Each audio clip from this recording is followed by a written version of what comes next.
She spilled wine on Ghana's richest man, and it changed everything. Chimama was a struggling caterer in Accra when she accidentally ruined Kombi Asante's $2,000 shoes at an elite business event. But instead of firing her, he asked her out. What happened next will shock you. Because Chimama had a plan. A plan to marry this millionaire for his 50 million cedi fortune. But there was one thing she didn't count on. She never expected to fall in love. Watch what happens when a gold digger's heart betrays her own scheme. This African love story will leave you speechless. Stay until the end, because the choice she makes will change everything. Hello family, before we start this intriguing story, we would like you to subscribe and turn on the notification bell so that you will be notified once we drop new story. Also comment the time you are watching this and country you are watching from. The humid Accra morning air clung to Chimama's skin as she stepped off the overcrowded Tero at Circle. Her worn leather sandals clicked against the concrete as she hurried toward the towering glass building that housed Premium Events Ghana. At 26, Chimama possessed the kind of natural beauty that turned heads, high cheekbones that caught the light, skin like polished mahogany, and eyes that sparkled with intelligence. But beauty didn't pay rent in East Legon, and her bank account reminded her of this harsh reality daily. "You're late again," her supervisor Mrs. Bentil called out as Chimama rushed past the reception desk, her Ankara print dress swishing around her knees. "Sorry ma."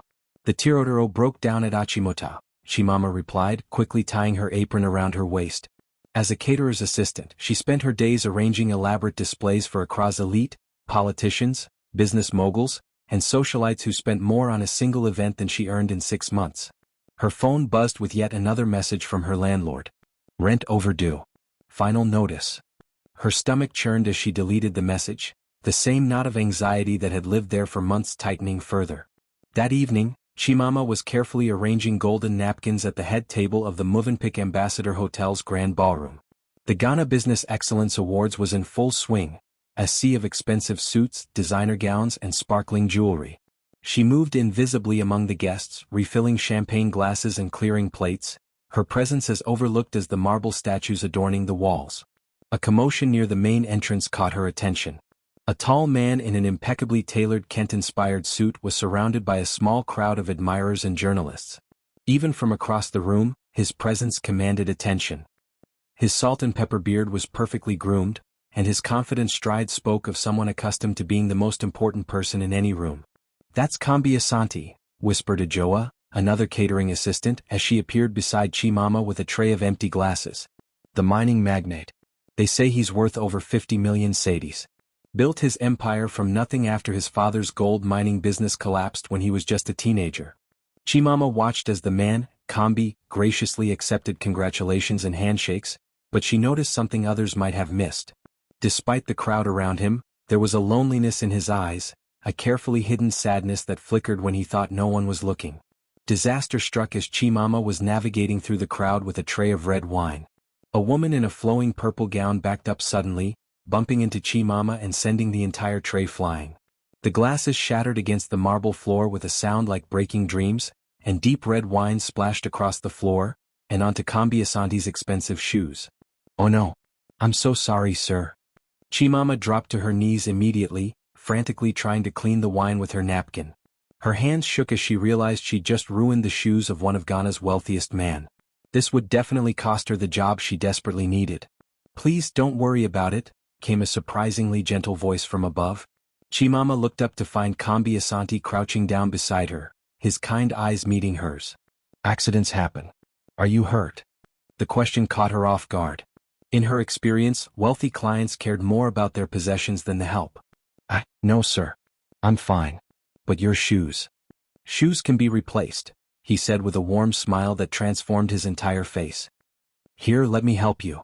To everyone's astonishment, including Chimama's, the millionaire began picking up pieces of broken glass. "Sir, you don't need to. My mother raised me to believe that no work is beneath anyone," he said quietly, so only she could hear. "What's your name?" "Chimama, sir. Chimama Mensa." "Beautiful name for a beautiful woman," he said, and Chimama felt heat rise to her cheeks. "I'm Kombi." As hotel staff rushed over to clean up the mess, Kombi helped Chimama to her feet. Mrs. Bentil appeared, her face flushed with embarrassment and anger. "Mr. Asante, I am so terribly sorry. This girl is normally very careful. We'll replace your shoes immediately, Anne." "That won't be necessary," Kombi interrupted smoothly. Ms. Mensah and I were just having a lovely conversation. He turned back to Chimama, whose heart was beating so fast she was sure everyone could hear it. Would you like to join me for dinner sometime this week? I know a quiet place in OSU where we could talk without interruptions. Chimama's mind raced. A dinner invitation from Kombi Asante? She could practically hear opportunity knocking, but something in his genuine smile made her pause. This wasn't just about money, was it? I would like that very much, she heard herself say. Wonderful. Tomorrow evening, 7 o'clock. I'll send a car for you. He pulled out his phone. Your number? As Chimama recited her digits, she caught Mrs. Bentel's shocked expression and the envious stares of other staff members.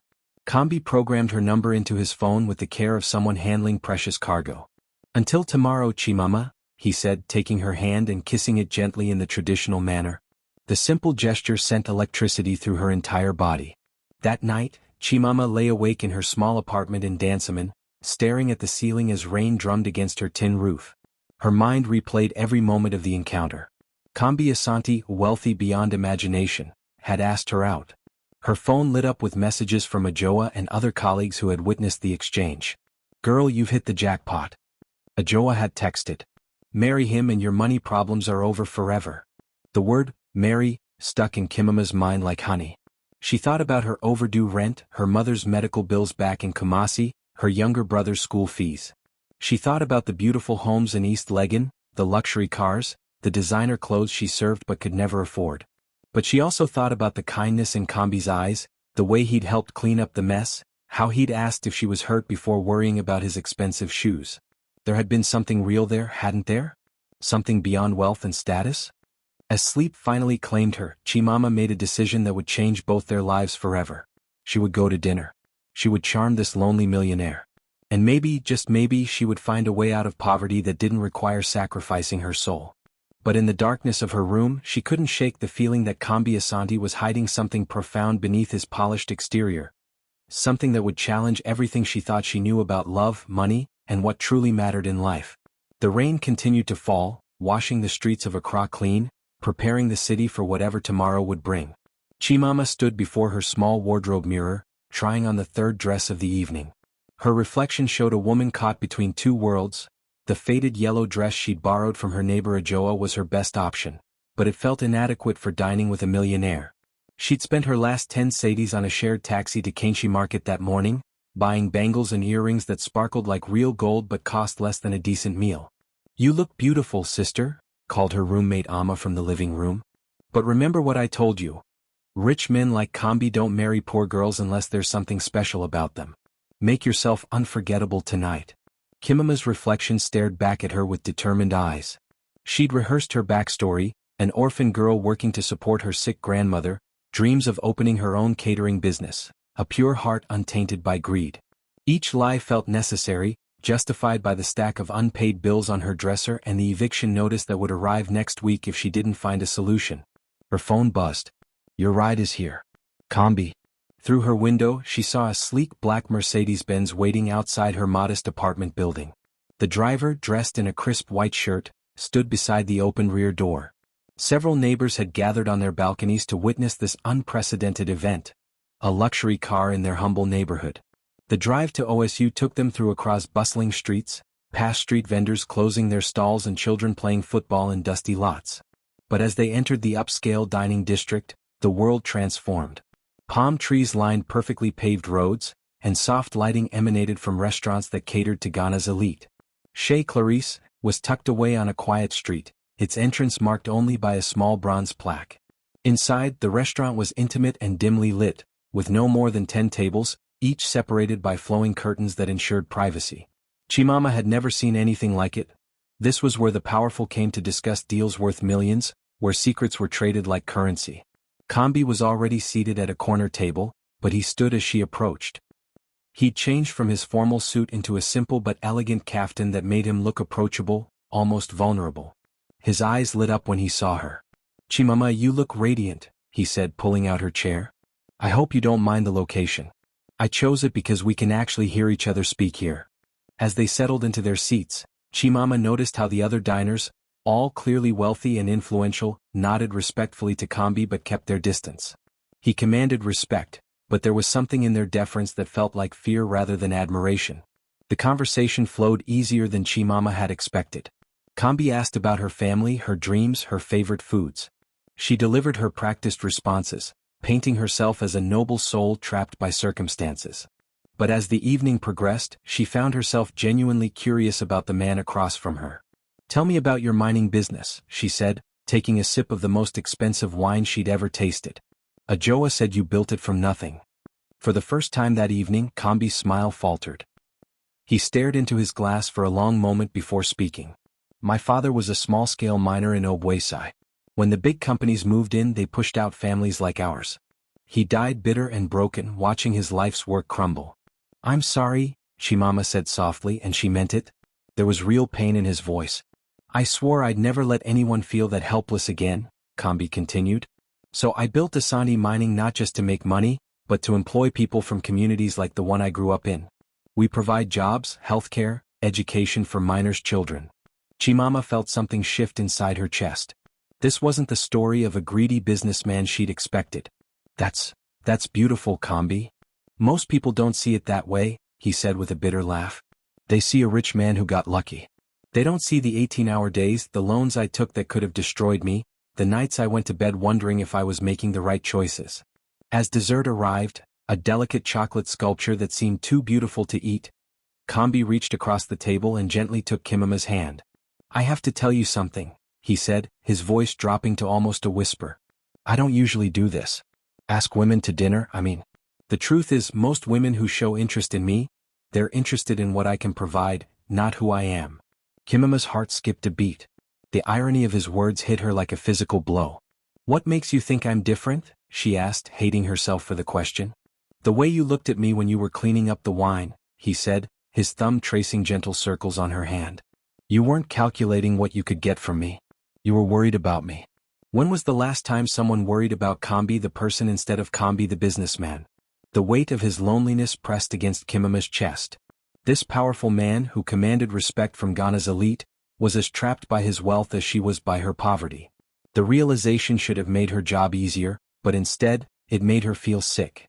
"I have money, Chimama, more than I could spend in 10 lifetimes. But I've never had someone see me, really see me, as just a man who wants to be loved for who he is." The drive home was quiet, both of them lost in thought.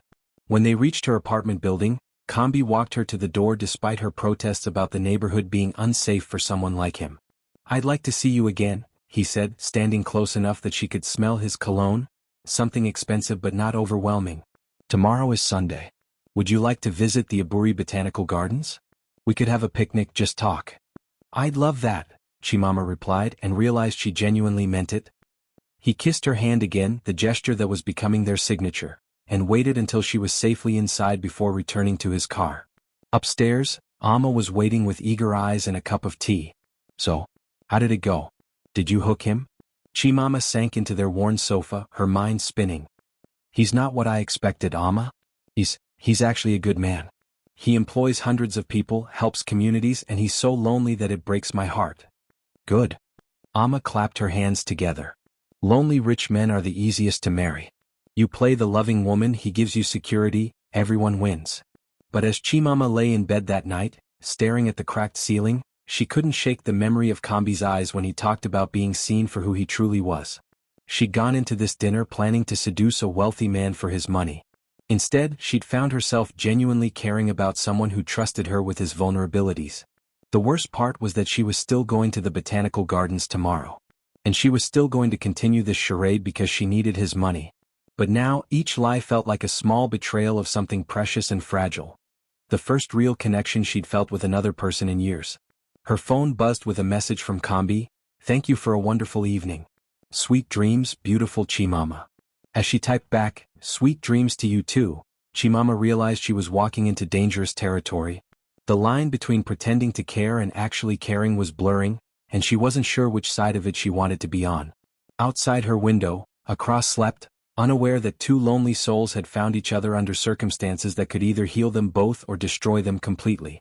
The morning sun painted the Aburi Botanical Gardens in shades of gold and emerald as Chimama stepped out of Kombi's car. She'd worn a simple white sundress, the most authentic piece in her wardrobe, and for the first time in weeks she wasn't performing a role. The garden stretched before them like a living cathedral, with towering mahogany trees and paths that wound through nature's masterpiece. "I used to come here as a child," Kombi said, carrying their picnic basket with the ease of someone who'd forgotten his wealth for the day. "My mother would bring me every Sunday after church.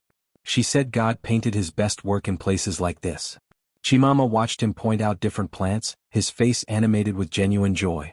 This wasn't the powerful businessman from the awards ceremony or even the lonely millionaire from dinner. This was simply Kombi, a man who found wonder in the curve of a fern leaf and the song of a weaver bird. "Tell me about her," Chimama said as they settled on a blanket beneath a massive silk cotton tree. "Your mother. Mama Akojua was the strongest woman I've ever known," he said, unpacking sandwiches and fruit with care. "She worked 3 jobs to keep us fed after Papa died.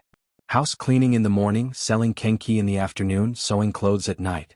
But every Sunday, no matter how tired she was, we'd come here." Something in his voice, a deep reverence mixed with loss, made Chimama's chest tighten. "She sounds incredible. Where is she now?" "She passed 5 years ago," Kombi said quietly. "Cancer. I had all the money in the world by then, the best doctors, the finest hospitals. But some things money can't fix." As they ate, Chimama found herself sharing real stories, her actual childhood in Kumasi, her mother's struggle as a seamstress, her dreams of opening a restaurant that served authentic Ghanaian food with love and dignity. With each truth she told, the weight of her deception grew heavier. "You know what I love about you, Chimama?" Kombi said, lying back on the blanket and looking up through the canopy of leaves. "You see beauty in simple things. Like how you smiled when that butterfly landed on your hand, or the way you thanked the old man who pointed us to this tree. Most people in my world have forgotten how to appreciate moments like these." "Maybe they're just afraid," Chimama said, her voice barely above a whisper. "Maybe they think if they stop moving, stop chasing, they'll realize they're not as happy as they pretend to be." Kombi turned to look at her, his eyes searching her face. "Is that what you think? That I'm not happy?" The question hung in the air like incense. Chimama could have deflected, could have given another practiced response. Instead, she found herself speaking from a place of honesty she hadn't accessed in months.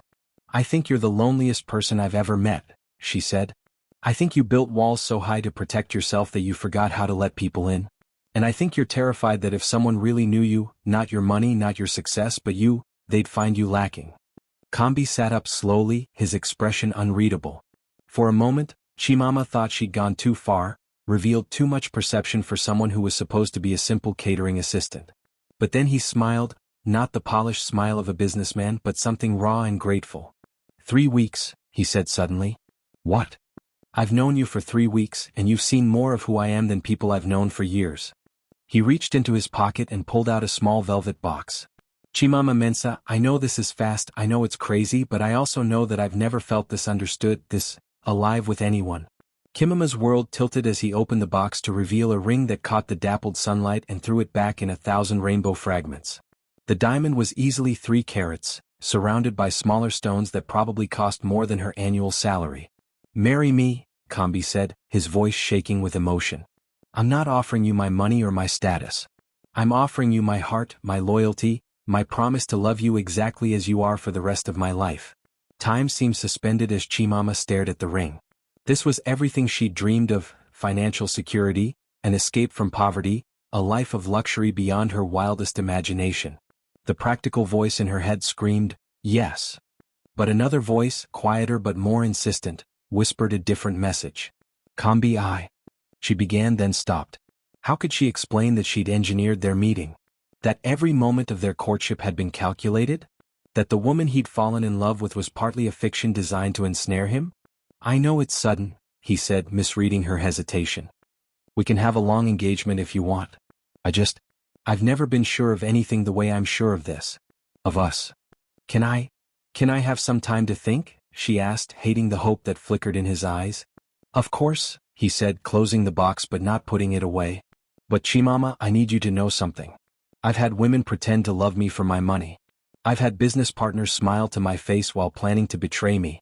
I've learned to spot deception like a hunter spots tracks in the forest. What I feel from you is real. What we have is real." The irony was a knife twisting in her chest. He was wrong about everything and right about the most important thing. What had grown between them was real, at least on her side. but it was built on a foundation of lies that could crumble at any moment. That evening, Chimama sat in her small apartment, staring at her phone. She'd been holding it for an hour, Kombi's number on the screen, unable to make the call that would either accept his proposal or end their relationship. The velvet box sat on her small table like an accusation. Amma burst through the door, her eyes wild with excitement. Ajoa told me everything. Girl, you did it. Kombi Asante proposed. We're rich. We. Chimama looked up sharply. Don't act like you forgot our agreement, Amma said, her voice taking on an edge. I helped you plan this whole thing. I coached you on how to act, what to say. I even helped you research his background. We're partners in this. I never agreed to split anything with you, Chimama said slowly. Maybe not officially, but Amma's eyes narrowed as she studied Chimama's face. Oh no. Oh no, no, no. Don't tell me you've caught feelings for this man. What if I have? Chimama stood up, her voice rising. What if he's actually a good person who deserves better than being lied to and used? He's a rich man, Chimama. They don't get rich by being good people. They get rich by stepping on people like us. You think he'd look at you twice if you were honest about who you really are? A poor girl from Dansaman with no education and no prospects. Each word hit like a slap, but they also clarified something that had been building in Chimama's mind for days. You're right, she said quietly. He probably wouldn't have looked at me twice. But that doesn't make what we're doing right. Right? Amma laughed bitterly. Was it right when your landlord tried to throw you out last month? Was it right when your mother couldn't afford her medication? The world doesn't care about right, Chimama. It cares about power, and money is power. Alone again, Chimama walked to her small balcony and looked out over the sprawling city of Accra. Somewhere out there, Kombi was probably planning their future together, believing he'd found a woman who loved him for who he was. The thought made her stomach turn. Her phone rang. Kombi's name flashed on the screen. Hello, she answered, her voice barely audible.